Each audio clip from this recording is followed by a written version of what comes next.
If there's one thing that Final Fantasy XIV players love, it's not playing Final Fantasy XIV. I'm exaggerating, of course. I mean, cheese strats will become part of any game, but the specific way that cheese strategies become the default approach to certain mechanics in this game is very funny to me. So what is a cheese strat? Essentially, it's anything that allows you to skip, trivialize, or otherwise solve a mechanic, puzzle, fight, etc. in a way that is clearly not the one the devs intended. Things like the Magic Pixel in Hades EX, where the EXA flares don't touch, or the Goodbye World farming strat in O12S, where half the party dies on purpose to take a bunch of debuffs out of play. The line can be a bit blurry. For example, is stacking up a giant pile of buffs and nuking the Bozia duels cheesing the fight, or is it just taking full advantage of the available skills included in the content? I would personally say it is still cheesing the fight since you don't actually have to do the fight, but it is actually a debatable point. In general, side content tends to have a lot of these cheese strats because there's plenty of people who are just trying to find shortcuts to get their one and done achievements out of the way and then never touch it again, which results in this fascinating two-track system where these shortcuts and cheese strats filter down through generations of players who are just trying to do things quickly and easily, totally independently of the dedicated communities. This becomes really obvious when these cheese strats, shortcuts, etc. don't actually make your life easier. For example, I'm actually not sure if it still is widespread, but for a long time, it was basically an article of faith that the easiest way for blue mages going for the Morble mount to clear A8S was to use these awful gavel skip macros that work like 30% of the time at most, and they're just bad. They're just bad. And even though it's bad and not reliable, if it gets enough people their one and done achievement, they'll just keep spreading it as a great cheese strat that you can use on an annoying fight and it'll stay popular. So here's a fun thought experiment. What happens if one of these bad cheese strats, one that isn't really better and actively makes your life worse using it, catches on and becomes so popular and so dominant that it isn't just the most common approach, but many people literally don't believe that it's possible to do it any other way.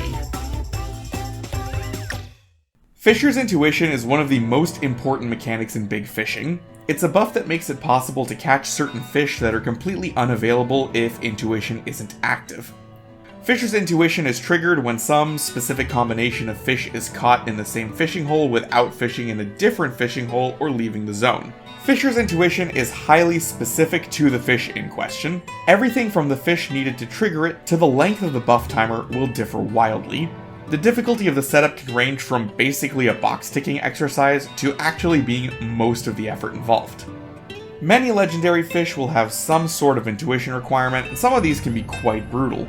Since legendary fish can also sometimes have long downtimes, this means that if you don't manage to even get intuition, you never even really had a chance at the fish at all. And who knows how long it'll be until your next try.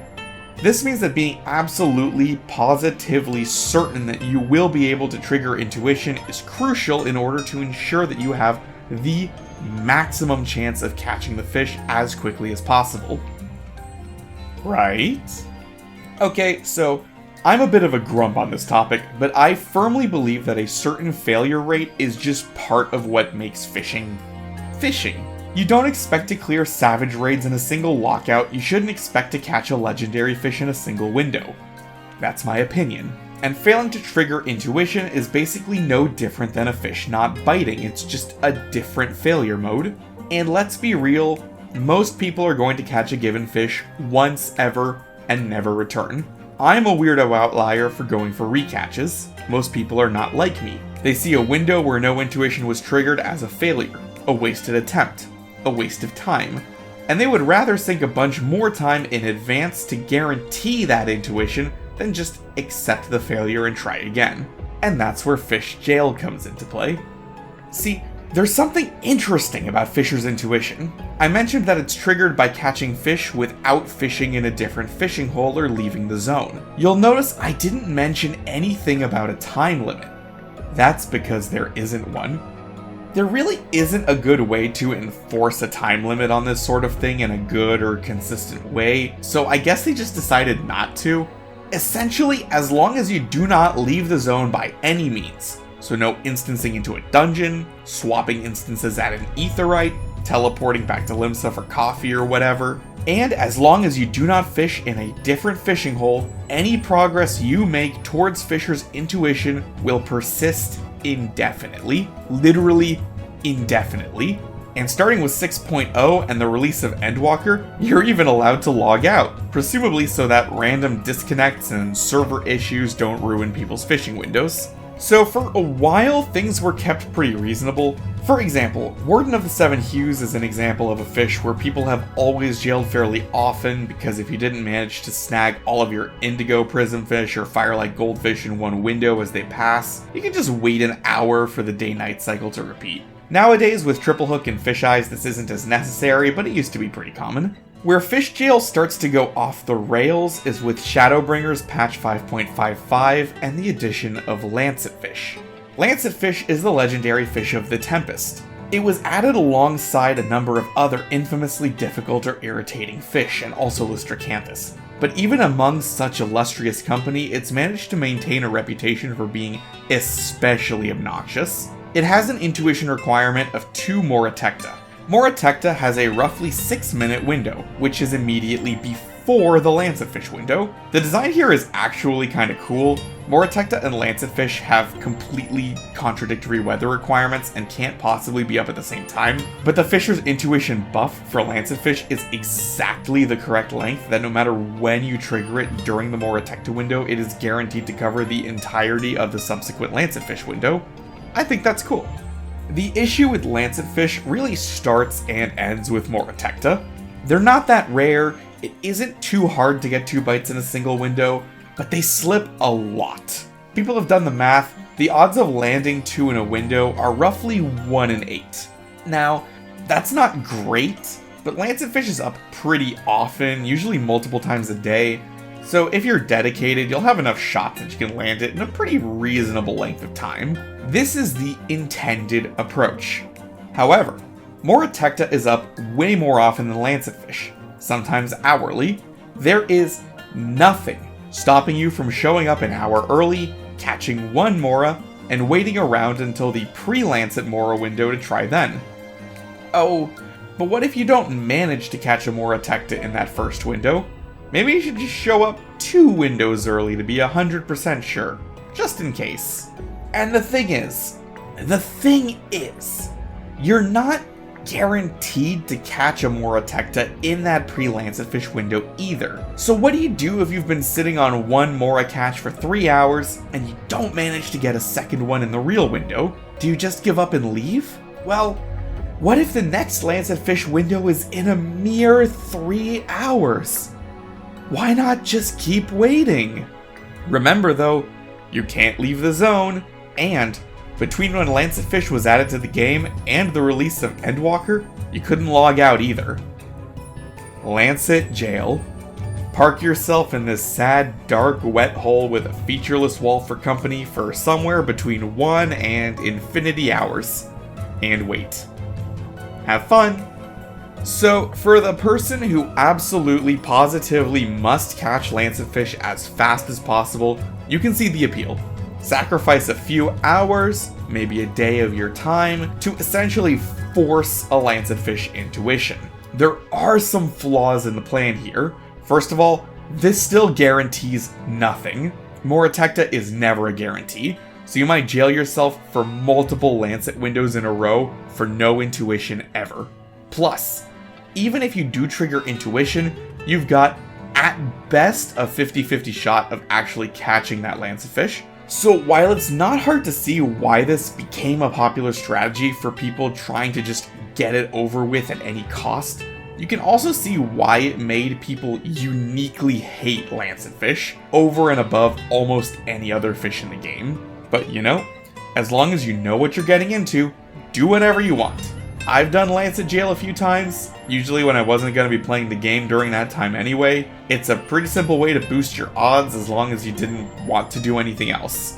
But what is wild to me is the extent to which this approach has completely superseded the actual intended approach in the public consciousness. This isn't just a case of people having collectively settled on a strategy designed in a lab to make you bored and miserable. I have seen people literally not believe that the double Mora window is reasonable or feasible. So I literally recorded myself doing it for this video. It's not some impossible lightning strike rarity, this is the actual intended approach.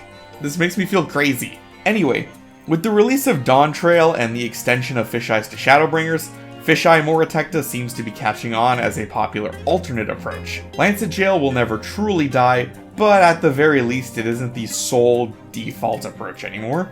And whenever Colt comes out, we'll hopefully see the same thing happen to the heir to Lancetfish's jail throne because, hoo boy! Cidurial Whale is an Endwalker legend with a fairly involved intuition requiring 6 fish. 5 of them are pretty easy. The hard one is Felina, which is up for 11 minutes of the 70-minute day-night cycle and is fairly rare. I like to refer to catching Felina live during the whale window itself as YOLO Whale, and I've had a lot of success with it personally. Other people disagree. I don't know if it's because Endwalker had some of the easiest fishing in the entire game right up until the legends were released, or if it's because Cidurial Whale went on an uncharacteristically long 2-week vacation immediately after it was first discovered, but there was a period of months where this fish made people go absolutely insane. You can jail for Cidurial Whale pretty easily. If you catch a Felina in an earlier window, that's the hard part done. Unlike with Lancetfish, where a Moratecta is never guaranteed, if you have Felina, there's basically no way you won't be able to trigger Whale Intuition, so you would think that would make people a little chiller about it, right? Incoming hot take. Letting people keep intuition progress when they log out was a mistake. They should take it away again. It promotes unhealthy behaviors. I saw people talking about how they caught a Felina and were going to stay whale jailed for literally weeks.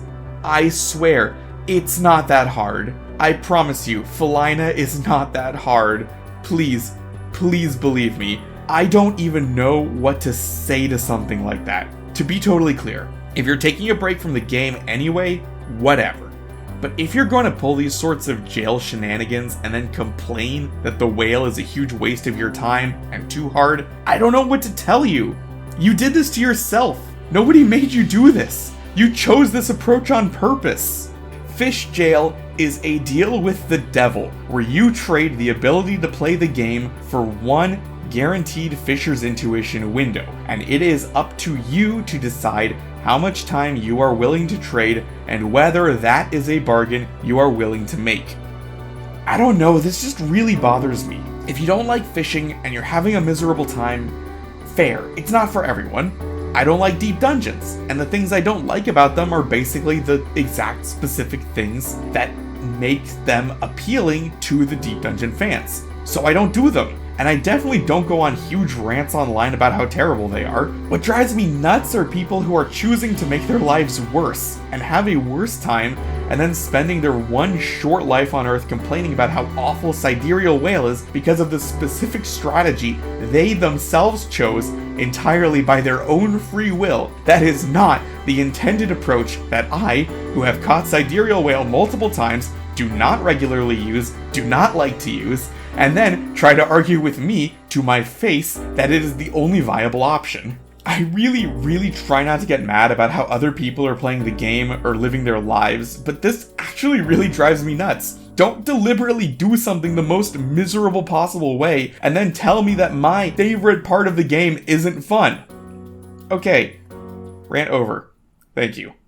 So I do want to end this on a more positive note, so I will point out that Fisher Dev seems to be deliberately taking steps to avoid encouraging jailing behaviors, and that is good. For example, the Dawn Trail skill Swimbait was very explicitly designed to ensure that people could not possibly get too crazy with it, since the stored fish are automatically lost after a maximum of 50 minutes. I think it's an incredibly well-designed skill, and it's kind of amazing how powerful they made it, while keeping such a key limitation in place. I have absolutely no idea what sorts of new skills we'll see in Evercold, but between Swimbait, the absolutely ingenious lore skills, and the fantastically bizarre and niche big game fishing, I genuinely feel like the class is in good hands right now.